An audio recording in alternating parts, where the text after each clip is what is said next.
Olá! Hoje eu vou conversar com vocês sobre a tragédia Júlio César, de William Shakespeare.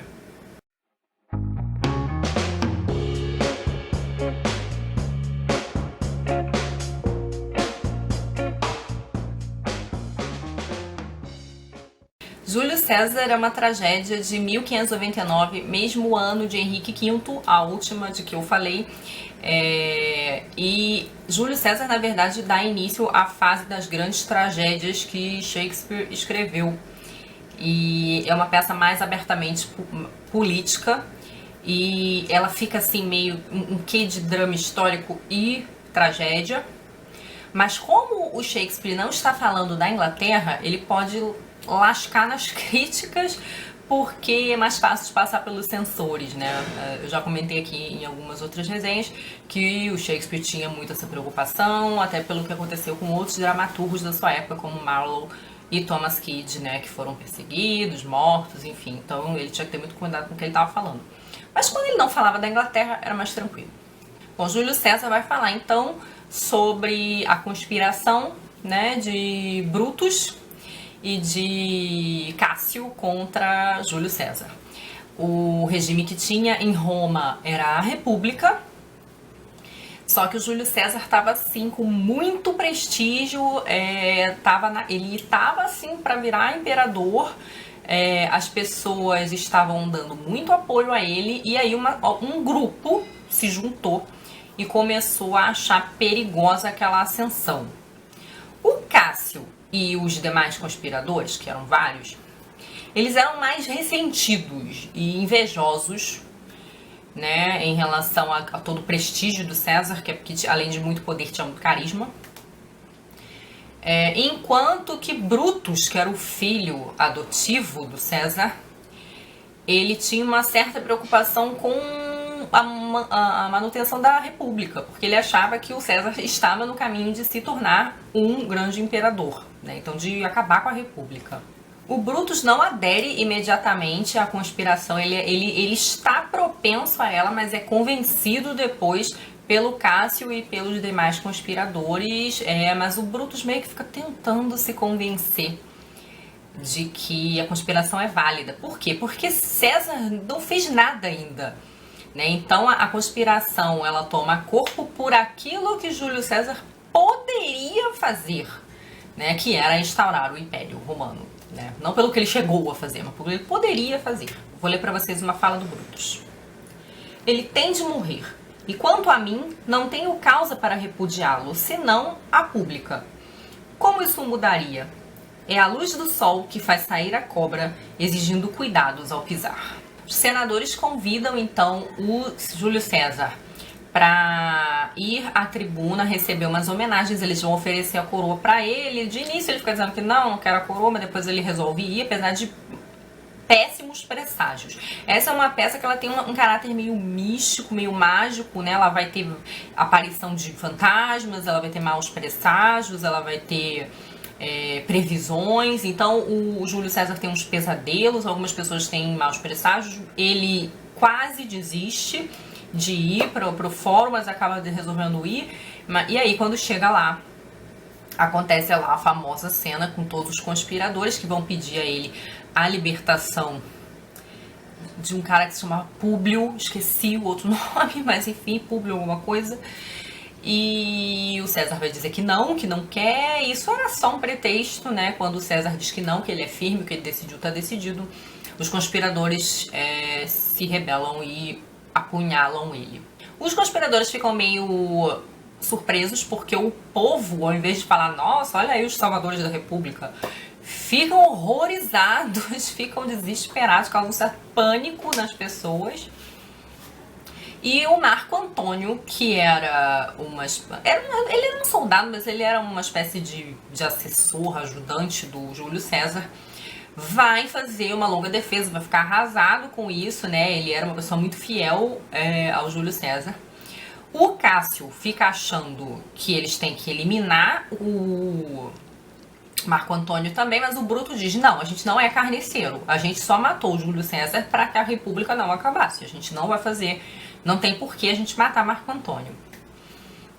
Marco Antônio, por início, vai ficar assim, tentando respeitá-los, até porque ele não sabe porque eles mataram, né? Ele tá horrorizado também. Vai prestar seu respeito, né, a eles, vai dizer que eles são pessoas muito honradas e tudo mais, mas que ele ficou arrasado com a morte do Júlio César e vai pedir para que ele possa pegar o corpo do Júlio César e proceder com os ritos fúnebres normais, com homenagens e tudo, inclusive que ele fale, né, que ele fale durante o velório lá do Júlio César. E o Brutus vai permitir. Nesse momento, né, do lado do velório, e de quando vão falar para as pessoas, né, por que mataram o Júlio César, vão explicar, o Brutus vai ter uma fala, né, mais humilde, mais simples, onde ele vai dizer que ele amava muito o Júlio César, que afinal de contas era o padrasto dele, e assim, há outros textos que dizem que Júlio César era o pai de verdade, né, de que Brutus era filho legítimo de Júlio César.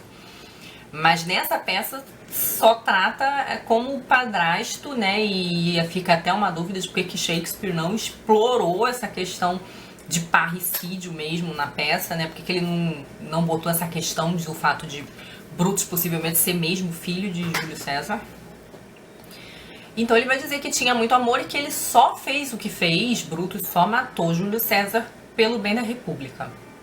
E aí o povo compra aquele discurso e fala, não, muito bem, falou muito bem, fez muito bem, vamos apoiar Brutus. E aí vem Marco Antônio. Brutus tinha falado em prosa, uma prosa simples, tudo mais. Marco Antônio, apesar de todo o seu choque, tem mais talento. Vai falar em verso com pompa e circunstância e vai convencer o povo. Ele vai dizer todas as coisas maravilhosas que Júlio César fez. Vai dizer que no testamento Júlio César deixou várias das suas posses para o povo, para o uso público da galera, né? Enfim, de que ele deixou não só dinheiro, como terras. Mas a fala do Marco Antônio é muito curiosa porque é uma fala meio cínica. Ele fala assim, ai, foi uma pena o que fizeram com esse grande homem, mas Cássio e Brutus são pessoas muito honradas. Então toda vez ele acentua a coisa horrível que fizeram com o Júlio César, mas fala, mas Cássio e Brutus são pessoas muito honradas. Então assim, vai de um jeito meio sinuoso descascando o Brutus e o Cássio, né? E aí as pessoas mudam de lado, né? Com aquele discurso muito mais bonito, muito mais imponente que o Marco Antônio faz, elas vão pro lado do Marco Antônio e ficam revoltadas elas vão pro lado do Marco Antônio e ficam revoltadas com a injustiça que fizeram com o Júlio César. O Marco Antônio, ele acreditava no Júlio César como um possível bom governante. Ainda que eles tivessem que perder um pouco dos direitos e deveres instituídos com a República, então ainda que com o prejuízo da República, mas ele acreditava que Júlio César tinha potencial para ser um bom governante de verdade. E aí o que acontece? Com o povo a seu lado, Marco Antônio vai organizar uma guerra, uma batalha contra Brutus e Cássio. Brutus e Cássio picam sua mula rapidamente, também vão se organizar para essa batalha. Acontece que Cássio e Brutus não têm mais um objetivo em comum. O objetivo deles em comum era matar Júlio César. E que nem era pelas mesmas motivações, já que Cássio é um invejoso ressentido. Então o que acontece? Eles começam a se desentender. Eles têm que lutar contra Marco Antônio e contra Otávio. Otávio César é uma parte do triunvirato, né? Depois que o Júlio César é morto, quem passa a governar Roma é um triunvirato, são 3 pessoas, duas delas são Marco Antônio e Otávio César. E esse Otávio César é quem vai instaurar o Império Romano depois, né? Ele vai ser o Augusto César. Ninguém tá sabendo disso nessa peça aqui ainda, né? Então Marco Antônio se junta com Otávio César e eles vão então lutar contra Brutus e Cássio. Acontece uma coisa muito estranha nessa batalha, porque por uma coisa de informações desencontradas, o Brutus e o Cássio ficam achando que eles vão perder a batalha. Só que não, eles tinham chance de ganhar. Quando eles recebem essas informações desencontradas, eles decidem... E aí pule, se você não quer spoiler, pule alguns minutos, tá? Mas eu vou dar spoiler. Eles decidem se matar, né? Eles entendem que a batalha tá perdida e decidem se matar. E aí então Marco Antônio e Otávio César acabam ganhando e mantendo a República. Na verdade, Brutus achava que matando Júlio César ele estava protegendo a República. Ele nada mais fez que adiantar o Império Romano, porque Otávio César vai ser o próximo imperador. Apesar da peça se chamar Júlio César, essa peça ela é mais sobre o dilema do Brutus, né?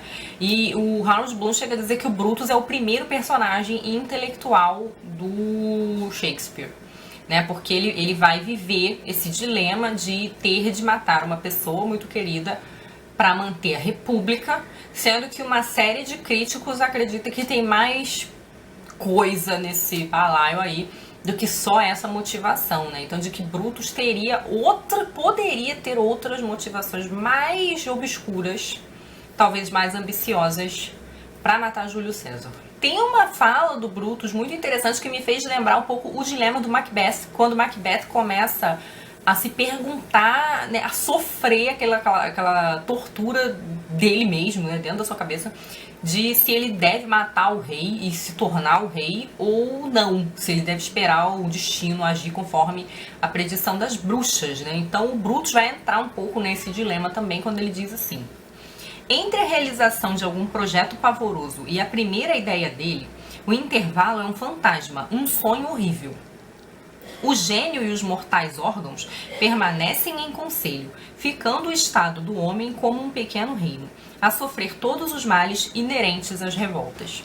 Eu achei muito interessante o Shakespeare colocar, problematizar essa questão de poder, de quem tem direito ao poder, de quem tem capacidade de exercer o poder, né? Quando você vê que as pessoas que defendiam a República eram muito ambiciosas e um pouco corruptas, né? Porque parte o grande motivo pelo qual Brutus começa a se desentender com Cássio é porque ele descobre que o Cássio era corrupto, que o Cássio meio que vendia favores, né? Que ele agia de forma muito corrupta. Então ele fica muito decepcionado com o Cássio, né? Ele estava achando que estava defendendo a República, na verdade ele estava mancomunado com um monte de gente que não valia nada.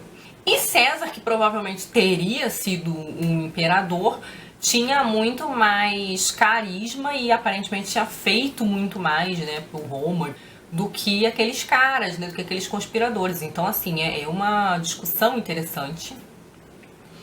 E que, assim, se a gente passa a admitir que Brutus soubesse que era filho legítimo de Júlio César, o texto ganha mais significado, né? Várias falas da peça se tornam muito mais ambíguas e até um tanto irônicas se você leva em consideração que Bruto sabia que era filho, de fato, de Júlio César.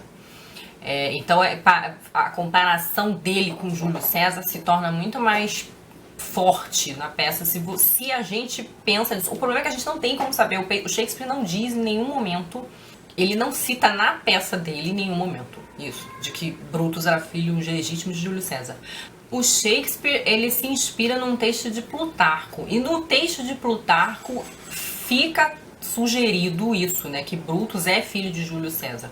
Então fica esse mistério, né, será que Shakespeare escreveu tendo em mente que Brutus sabia que era filho de Júlio César, ou será que ele sabia e quis deixar isso em aberto, ou será que não? Enfim, eu gostei muito dessa peça. Essa é uma peça muito ágil, com vários acontecimentos, ela é muito gostosa de ser lida, tá? Eu já vi que tem um filme com o Marlon Brando, mas eu não assisti ainda, eu vou tentar assistir, tá? Se alguém assistiu, me conta aí o que vocês acharam. Mas uma tragédia muito bacana, viu? Gostei bastante. Beijos e até a próxima. Tchauzinho.